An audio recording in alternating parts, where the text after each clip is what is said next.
scholars there. Also, he was a full professor and chair of environmental sociology and technology assessment at Stuttgart University. And he was dean of the Department of Economic and Social Sciences at University of Stuttgart. When were you in Zurich? This is a visiting professor of environmental sciences at the Swiss Institute of Technology in Zurich, Switzerland. And of course, he has many international publications, international awards. He's also an affiliate professor in China, in Beijing Normal University.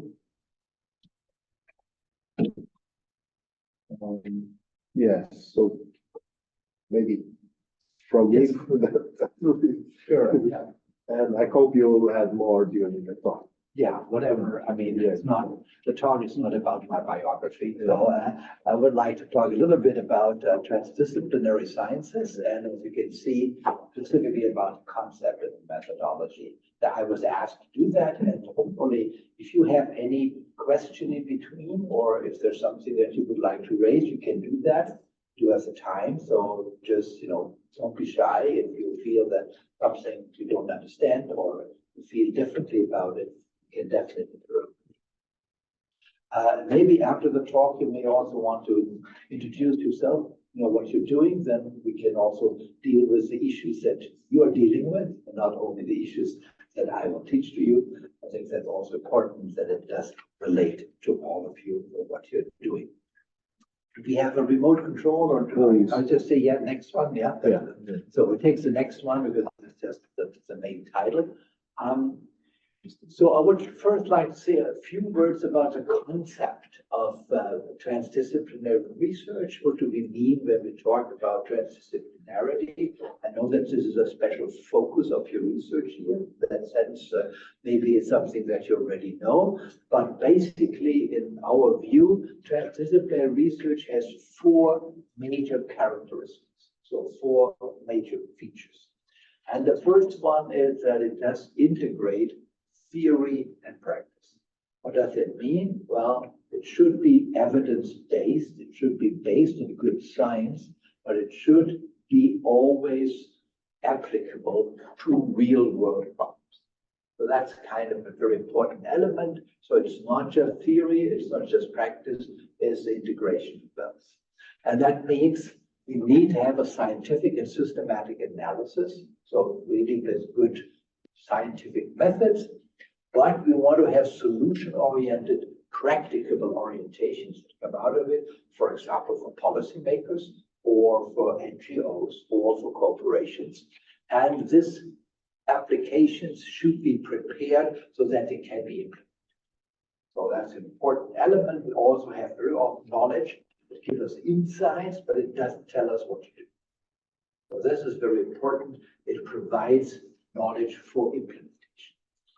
The second major part, and that's actually the one that is very often highlighted, is that it integrates different types of knowledge. And knowledge, of course, is anything that we believe to know, or propositions that we design to help understand the reality. So what happens outside of our body, what happens in the world, everything that we believe is true about the descriptions. This is a table, this is a wall, this is the person, but also about causal relationships. A leads to B and B leads to C. That's all knowledge. And that's different from values or different preferences. But we have different types of knowledge. We have a knowledge that we call academic systematic knowledge. Those are insights through rigid methodology that we use in order to find out what is the truth. So that's kind of the academic idea why you're here. The university is a place where you teach about academic systematic insights into the real world. There's a second important way of knowledge that's called experiential. Experiential knowledge is basically knowledge is learning by doing. And very often we have, for example, craftsmen, they can't tell you what they're doing or how they're doing it, but they can do it. Or artists, they can tell you, yeah, I don't know how I did it, but that's like, so they don't have this kind of abstract, systematic knowledge, but they have a lot of experience and they know what works. So that's a very important element. Then we have a third kind of knowledge called tacit knowledge. And tacit knowledge is knowledge that is either being given by tradition, that is indigenous knowledge. So we have a lot of indigenous knowledge that comes over generations of people and has evolved almost in terms of a natural evolution. We call it cultural evolution. But very often people don't know why things are the way that they believe they are, but it has been traditionally given to him from one generation to the next. That we call indigenous. And it seems to be very important when we go to different countries to look in what is indigenous knowledge there. And then we have something local knowledge, which is people know things that are around them. And lastly, intuition, which can be, of course, something that can also give us illusions and gives us wrong impressions, but nevertheless, it's common sense. Americans say common sense to it, but rather say intuition. So it's something that people believe that's kind of what they believe is true. And it may not always be true, but it is a source of knowledge. And within transdisciplinary science, we really like to have these different knowledges represented. And that gives us, or can take the next slide, leads us to the third major feature, and that's a participatory research design. So the first one, integration of practice and theory. The second one is integration of knowledge. How do we get this? Well, we need a participatory research design. And participatory design does not just mean that in the end, when we have done our research, we share with the stakeholders. No, stakeholders and other groups are part of the research. That's a very important element of transdisciplinary research. It's not we hand over our results to stakeholders. No, the stakeholders are part of getting the results. That's not easy to do. We'll get back to that. Now, what are the various groups that we want to participate? Experts and knowledgeable persons. So very often interdisciplinary researches, we have different experts. Natural science, social science, engineering science, and medical science come together and make group and share their knowledge. Secondly, we have politicians and administrators, so people who are policymakers or decision makers, either in administrations or in political office. Also, they of course need that knowledge, and they have knowledge, very often experiential. We have the various stakeholders, that's a typical US word. Having stakes in something means having an interest in something. And that could be corporations, could be economic actors, trade unions. It could also be civil society, NGOs, non-governmental organizations. And then we have the last group is ordinary citizens. So people who are not organized, and very often in transdisciplinary sciences, we use randomly selected citizen groups to help us to represent the public. Because the public is big. 120 million Japanese, well, who's out there, so we take random selections. So a lot of it, and we want to get those people a part of the research design. That's an important area. And number 4, the last one is that you want to design the outcome of your research for good dissemination. So who gets the results? And what you want to have is that the results are disseminated so that they are based on the needs and interests of participating actors. So if you want to do something for a specific group of policymakers, we first ask these policymakers what you need. What do you look for? What are you interested in? Sometimes you have to tell them, well, you may also be interested in something else. So it's good dialogue. But first thing is ask them what they want. And very often we provide knowledge that nobody wants. Or we don't produce knowledge that everyone wants. So that's a very important element.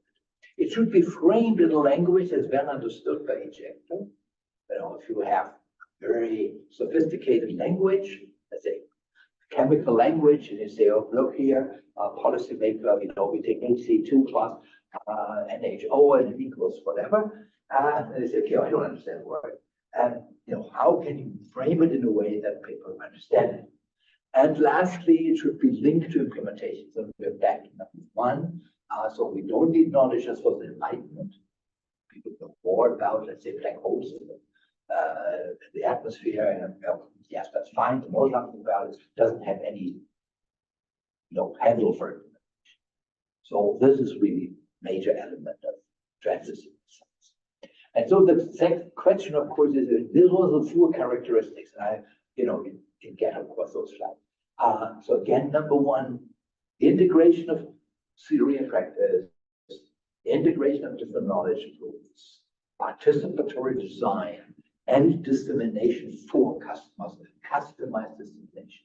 So the question is, how can you do that? Of course, is a more difficult question than just finding out what the features are. Now, when we think about science, what can we offer as scientists, as researchers in knowledge? Then we believe you can offer three different things, three different components. Those are the three pillars that transdisciplinary. The first one is classic research, curiosity-driven, methodologically rigorous, having open questions. And that's how you have been trained probably in your undergraduate studies. How do I do good, whatever you are, good sociology, good economics, good engineering, whatever you are. So we have a set of theories, we have a set of methods, we have a set of propositions you test. And that's still important. So transdisciplinary research is not saying get rid of the classic. No, we need them because they tell us very much about the causal structure of the world. And we still need that, even if things are very complex. We have a lot of intervening variables. We still need to model the causality, the functionality, because otherwise we're lost. And that's where classic science can contribute a lot.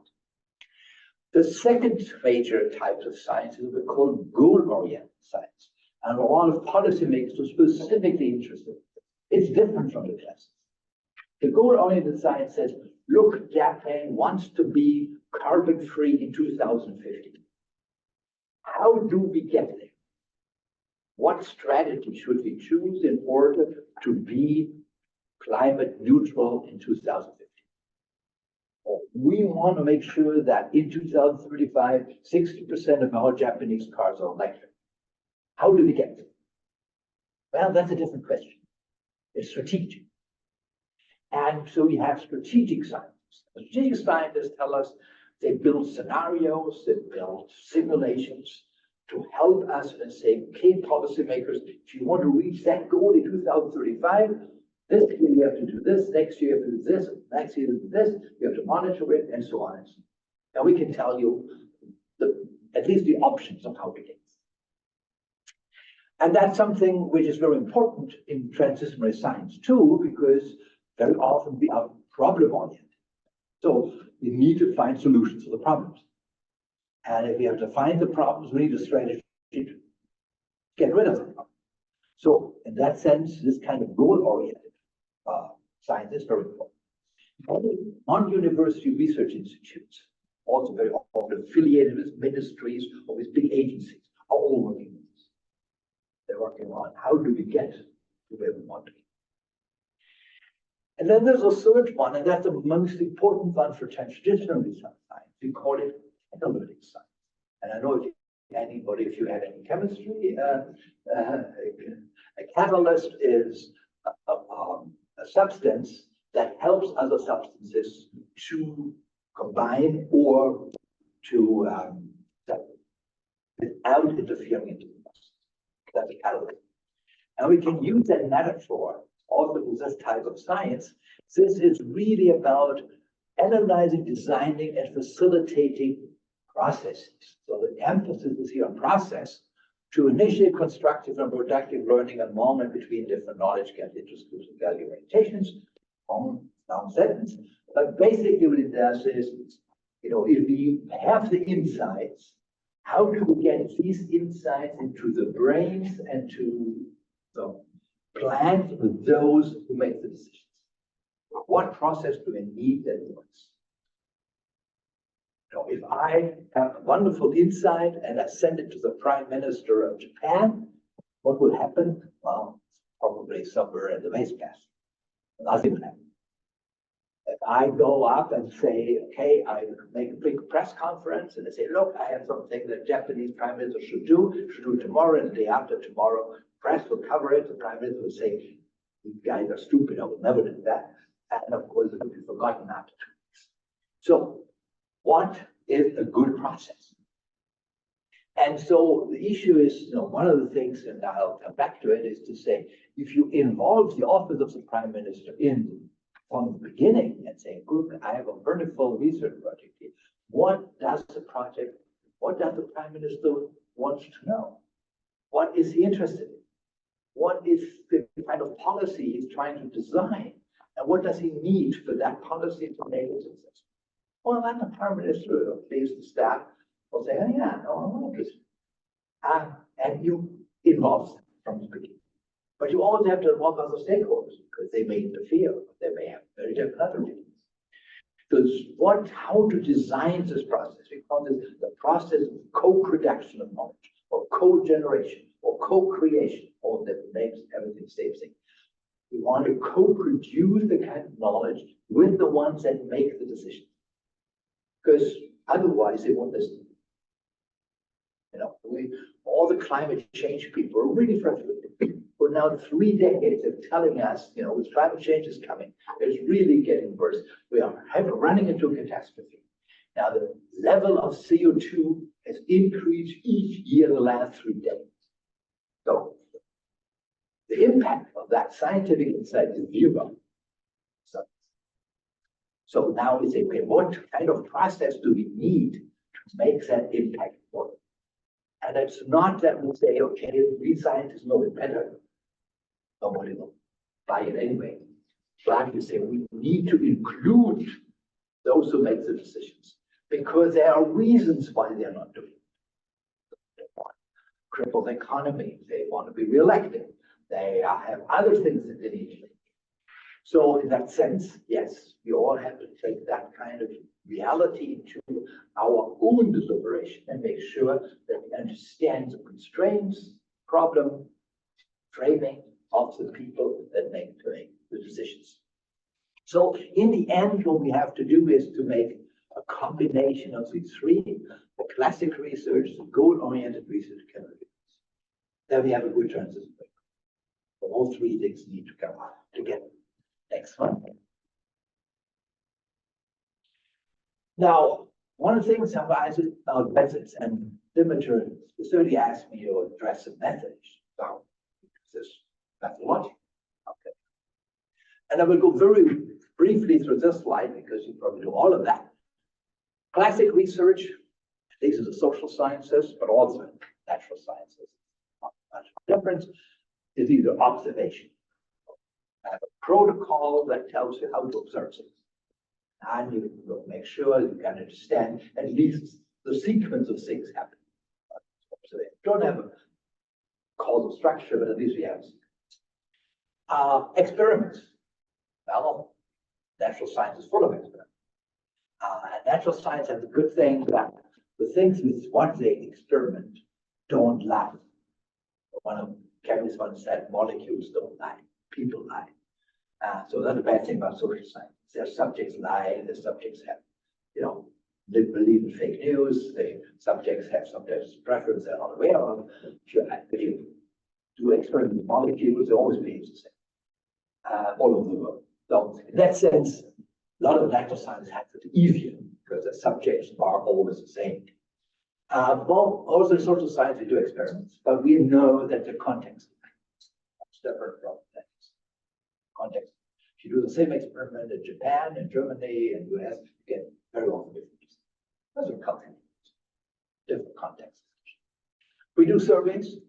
Another thing, we ask people. Of course, we have statistical methods to process them. And we do case studies. So we're trying to look into, you know, that's more also with humanities, we use the case. those are some methods of classic science. If you are the second game, the goal-oriented research, that is strategic. We want to find strategies. Go from A to B. How do we get to B? How do we get to neutral, carbon neutrals, future? How do we get there? So we have simulation. That's the most quantitative way to do it. So we have a model and we simulation, and we say, okay, if you do A, our model tells us this will happen. And on actually also have side effects. It was, but we're there. Or we do B, there's other still effective but different side. So we simulate. And then we can also have the decision makers to sit there, we call it decision theorists, but they sit there and say, okay, well, what happens if I increase the tax of gasoline by 50%? And then the simulation says, yes, people will buy more electric cars, but you will not get re-elected. So you may, they didn't want to do that. So, that's what we call simulation. Some simulations are very good, some are very bad. And it's difficult to get the whole complexity of the world, but you try hard to have good simulations. The difference in the scenario constructions are more linear. So you say, if you do A, then happens B, then happens C, then D, and there's a probability. You have, different spreading out of the probabilities, and you can use the most probable or the worst scenario, the best scenario. And then you can see, you can deal with the decision makers and say, well, which of the scenarios are most appealing to you? That's what you can do to make that scenario more probable. You cannot say it will happen, but it can make it. We have foresight methods. Foresight methods are often done specifically in Europe by the European community. They even have a foresight office in Brussels. And what basically they do is to say, what are our strengths? What are our weaknesses? How can we improve our strengths? How can we reduce our weaknesses? And how can we reach the goal when we do it? So that's more pragmatic. And then our other things, Delphi methods you may be familiar with. This is basically trying to have experts coming in and saying, what needs to be done in order to reach that goal? And then if you have different opinions, you hybrid again and again, give them more information until they reach consensus. That's all one method. Okay, all of those have been done all over the world. And there are other sub methods down there. There are down-top methods. There are all kinds of foresight variations and so on. But those are the basic. Okay, next one. Now, next one is the most difficult slide. And I was thinking whether I should show it to you, but it's important because also one of you had asked me, what is your position on all of this? So that's a slide where I can say this. This is the social science instrument methods for analytic research. So for designing the process that will help us to make better decisions together with the decision makers. And that's not so clear cut like the other. Because we have three major schools of thought, three different philosophies. Then sometimes you can combine them, but basically they're different. And these three schools are here. The first school is the school we call the rational actor theory. I don't know if you're an economist, probably being Homo economicus, that's the rational actor is a person who maximizes utility. And that's a proposition about us. Say human beings are beings that try to maximize their utility. That's their basic intention. That's a philosophy. If you buy into it or not, it's a different question, but that's a proposition.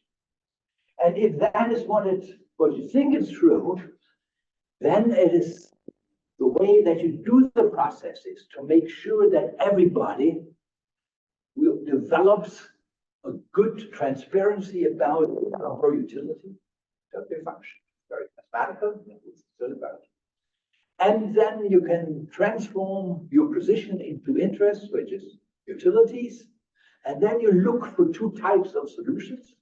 The one is a win-win solution, the other one is a Calder-Hicks solution. Are you familiar with Calder-Hicks? No, they're Nobel Prize laureates. But win-win means you look for options where everybody says, this serves my interest. And very famous example of this is two cooks are having a big fight about a lemon. They both want to have a lemon. There's only one lemon. And then they fight, and they say, okay, well, I want to have that lemon. And then a negotiator comes in and says, why do you want the lemon? He said, oh, I need the juice of the lemon. And the other person said, no, I don't need the juice. I need the peel of the lemon. And then he said, okay, that's no problem. So you get the juice, you get the peel of the lemon, and you're happy. That's a win-win situation. So what you want to do is to say, would the utilities of two people have something in common so that you can serve both? And of course, if you have that situation, that's great, because, negotiate with people as long until you find the win-win situation. Now, very often, there's no win-win situation. Both want to have the juice. And then, economic theory would say, okay, you already have heard Pareto optimality. So you can improve the situation only that somebody is getting worse. The Calvert-Hicks solution is a solution to this because it says the one who gets the lemon has to compensate the other person with something that he likes until he is indifferent between the lemon and what you give him. For example, money. You say, okay, to the other cook, you say, look, there's a store over there, you can get a lemon for whatever, 10 yens or 100 yens. And I give you 150 yens because you have to walk. So is that equivalent to giving me the lemon? And if you said, oh, that's great, I got 50 yens extra, just for going over to the store. Yes, I'm fine with that. So you give 150 yens, I get the lemon, those are happy. So it's also a win-win situation, but based on compensation. Yeah. And many transactions in the economy work on the Calvert-Hicks principle. And the Calvert-Hicks principle has two American people, they got the Nobel Prize. It's a very simple thing. So you can see we had Nobel Prize for something very simple things. And all of mathematics behind it, but the mathematics actually is simple. And there's a whole school called the Harvard School of Negotiation.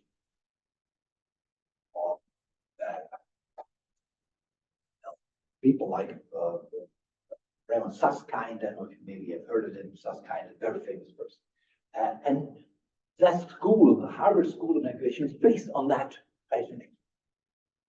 But this is one way of thinking, and it's the good thing about it. It is very clear. It is very formalized. You can put it all in formals. So this so-called subjective expected utility theory is an algorithm. You can put it all in that. And it's very simple in the sense that only three things count on Earth. The first thing is utilities. So what's good for you? Yeah. And second thing is preferences. So what you prefer over others.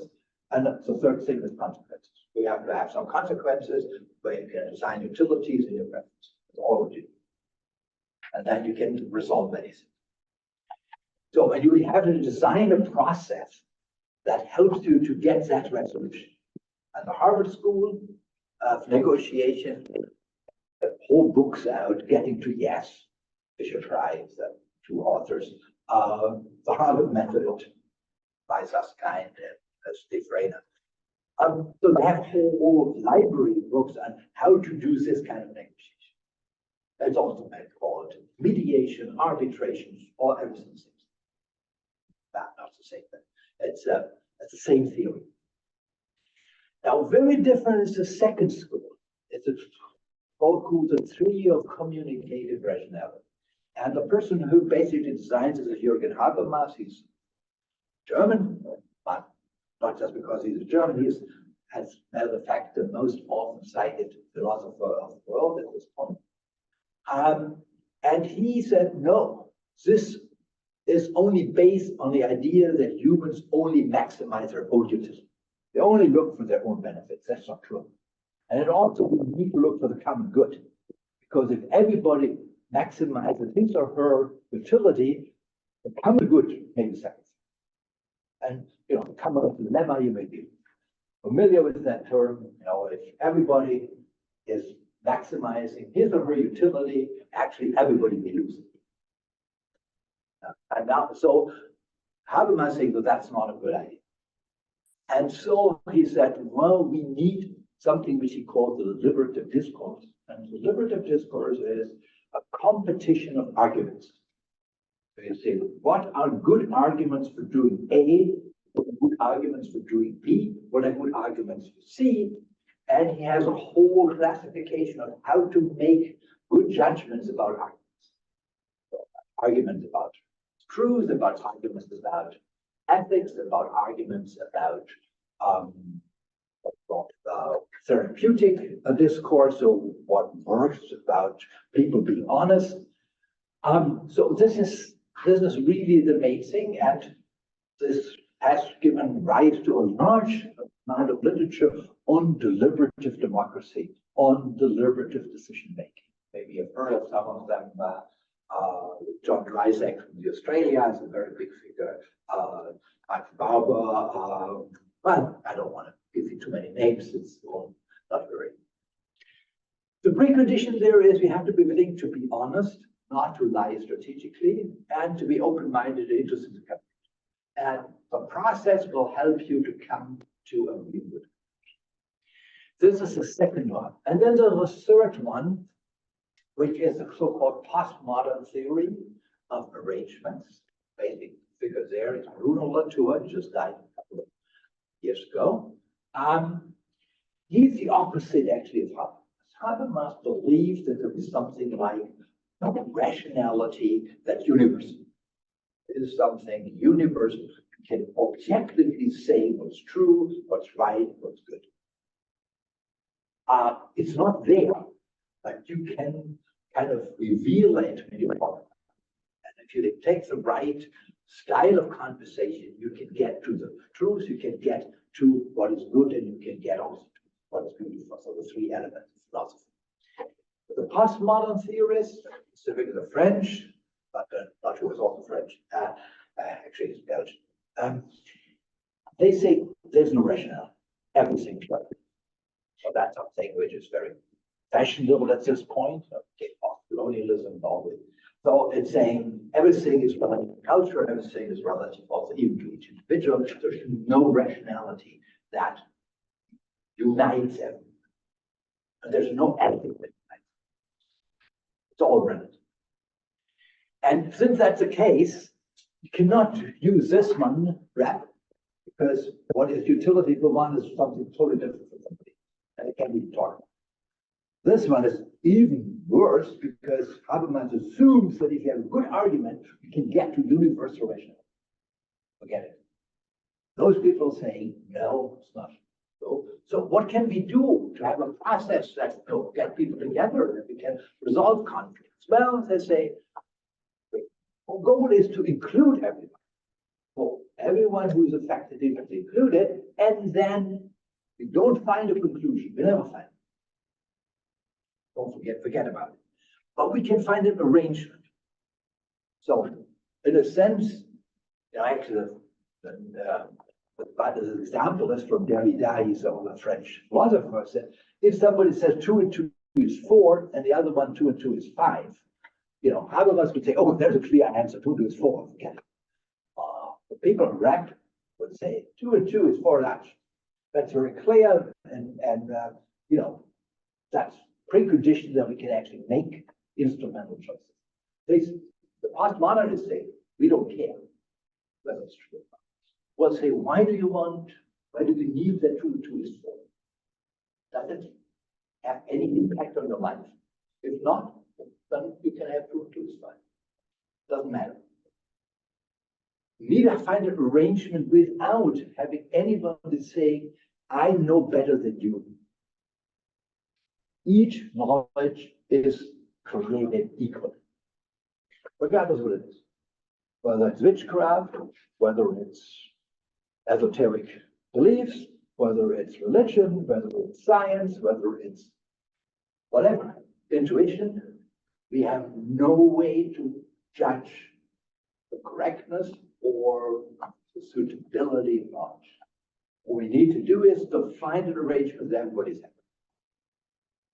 Well, that's easier said than done. Because if you say, oh, you know, all these computers are mine, please give them to me. And you say, no, no, I bought them. I said, oh, well, that doesn't matter. For my view, this is all mine. How do we find an arrangement? Guess there's no common ground. But basically, for simply Bruno Latour made it very clear that, you know, trying to find some kind of arrangement that even in those cases, people would get out of this discourse and saying, yes, okay, what could live with it. So these are the three schools. There are a lot of sub-schools, but in this whole literature on catalytic research, on process-oriented research, those are the three that all. Yeah, other smaller ones, but those are the three that dominate the literature. And we've seen a strong in the 50s and 60s, the rational actor was the major frame. Then with the 60s, when the student revolution came and the issue of common sense and common good came up, this deliberative democracy was really big. And now we see a stronger movement towards the post-modern, without really having a resolution. That's more like, well, we don't believe that all the others. So you asked me where I am, I'm here. So, you know, we have to make a decision. I sometimes integrate some of the rational actor. But basically, all the discourses that I have done in my life, as I said, done a lot of them in terms of technology, assessment, but also conflict resolution and so on. I was in this camp, the other and trying to develop methods and terms and tools that can help people to find what we call a rational discourse. Sometimes we end up with just arrangements. The arguments one, well, we can't resolve them. Sometimes we see, yes, there are win-win situations. That's fine. Then we don't have to go through all the stuff here. With collaboration, I have a problem because very often the compensation is not really a compensation. Or you say, okay, I cut off all the trees and grow some more trees somewhere else. Well, the trees are grown here. You cannot really compensate. So in that sense, yes, Culver Higgs is based on the idea that all goods can be exchanged. So no goods that have whatever the sacrosanct state. Okay, next one, and then there are coming. So when we see this now in terms of the catalytic research method, so why did I give you all three different schools? Is that that's a little bit more difficult and more, deep thinking about it, because in the diagnostics as well as solution-oriented methods are based on the three schools. You can mix them, but they are really have their roots in the three schools. Conflict analysis very often related to rational action. You say, why do you want his or her computer? Why do you want it? What is the reason for doing this? And how can he reach a win-win situation? For example, I get it in the morning, you get it in the afternoon.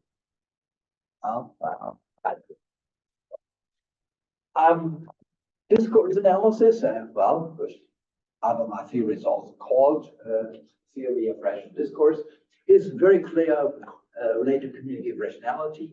So there, argument is saying everything what we do in speech aids, in wording, in utterances. So anytime, when you do research, you cannot do it without words. Pictures, but those are different forms of words. So we have to put them into language, and language has its own rules and its own structure. And through discourse, through the analysis of language, we can see, where people are coming from, what words they use. For example, if you go into stakeholders, I've done this very often, And if you go to economic stakeholders and you say, oh, we have an environmental problem, somebody will stand up and say, no, it's not, but we have a challenge. No problem. If you go to an environmental group and say we have a challenge, we say, no, we have a problem. So the words make a difference. And if you get those people across and saying, and you want to say, okay, well, we have to deal with those challenges, other things that they're talking about challenges again. We want to see that they talk about problems. And then, they have a lot of misunderstandings. And you have to be very much aware what are the semantic meaning, the connotation of these things. Let me give you one example, which is very interesting. I was once asked to moderate a kind of roundtable of funded by the EU about fishery. You know that we have a lot of problems with overfishing, and so we had a roundtable. At the roundtable, we had the fishermen, usually men, a few women. We had the fish processing industry. We had the NGOs. We had the sports fishing communities, which have their own interests, and a couple of others. And then the issue came about how do we replenish the oceans. And the NGOs were coming up and said, okay, we want to have restoration of the fisheries. And then the fishermen stood up and said, we walk out here. If it's called this restoration, that's absolutely not acceptable. And we said, well, why is not acceptable? Because it says something that nothing needs to be restored. Nature's dynamic, we don't restore anything. That's a wrong word, and they want to blame us. But then, okay, do we have another word? That's what they mean. No, because we don't need it. So after long negotiation, we said, okay, we need to rejuvenate the oceans. Same thing. But everybody agreed that rejuvenate was the right. And suddenly, they talked to each other. So a word can make a major difference. So that's discourse analysis. And I see my heart is here, I could hear that already. The third thing is network analysis. Now, network analysis could also be much larger than this, but it's very often related to postmodern analysis. What you're saying is who is connected with whom, who communicates with who has power over whom, and who has influence.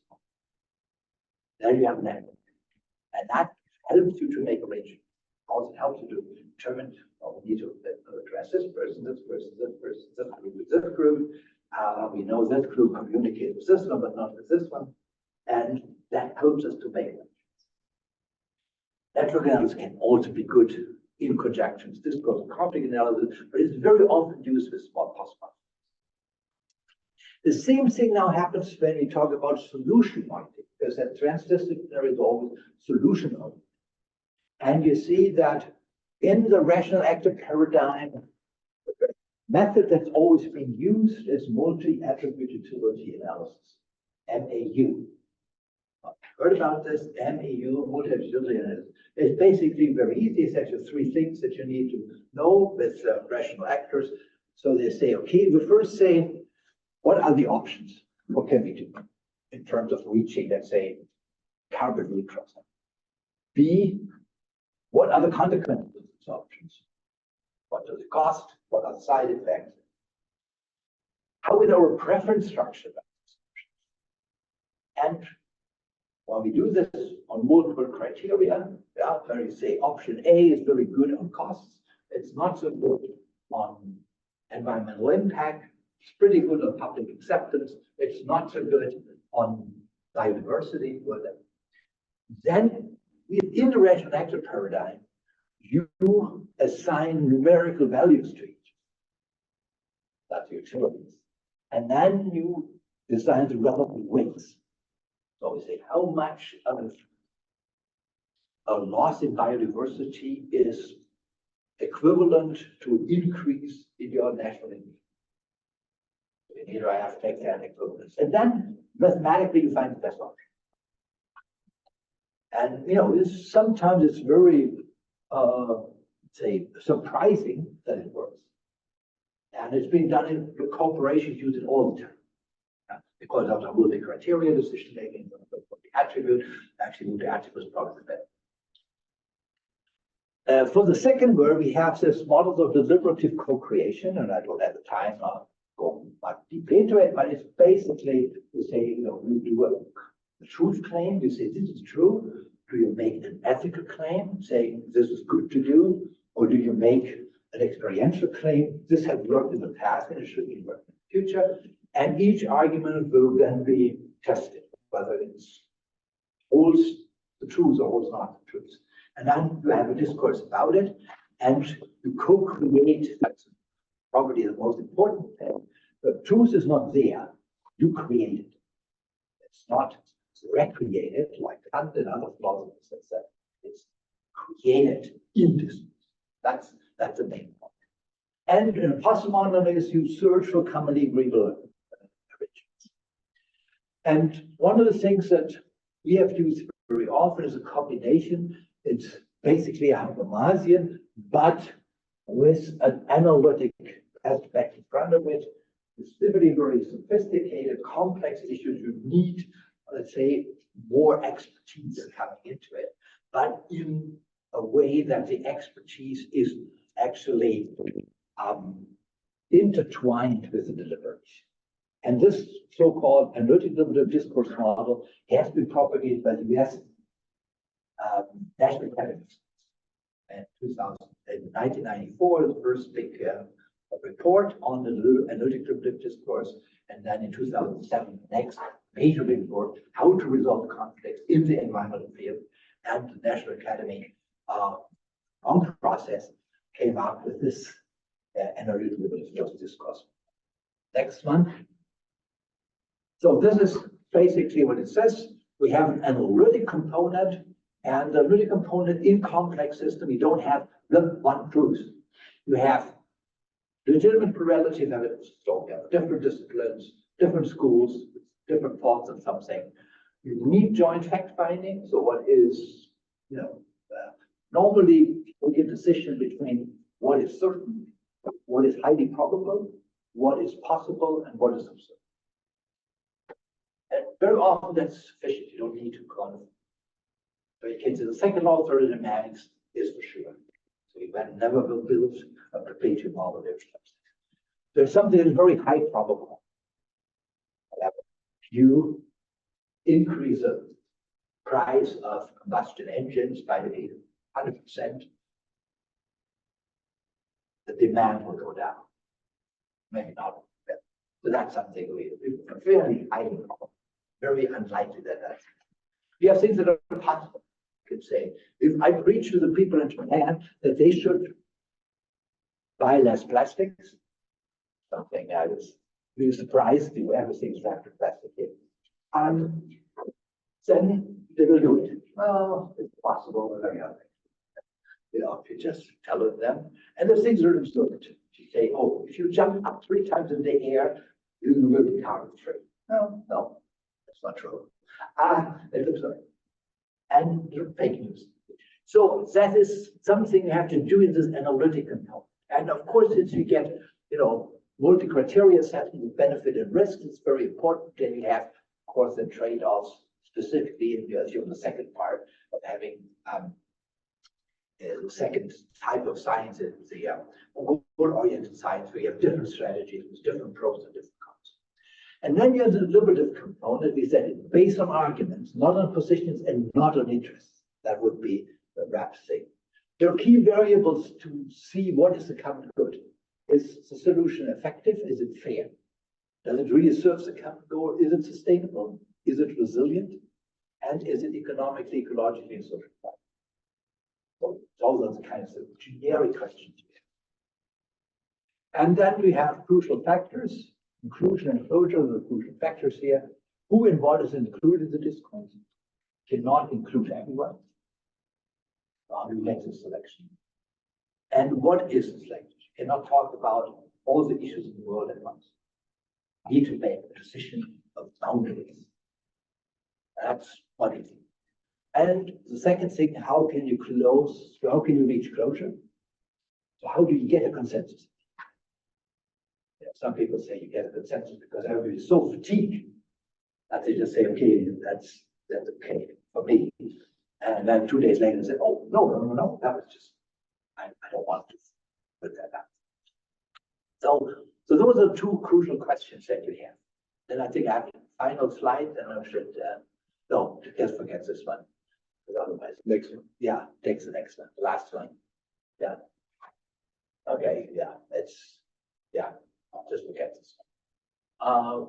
Well, let's maybe stop here. I mean, I don't, because I think we have done now almost an hour. I can get you a case study if you want to, but maybe first we'll have a little discussion about what you heard.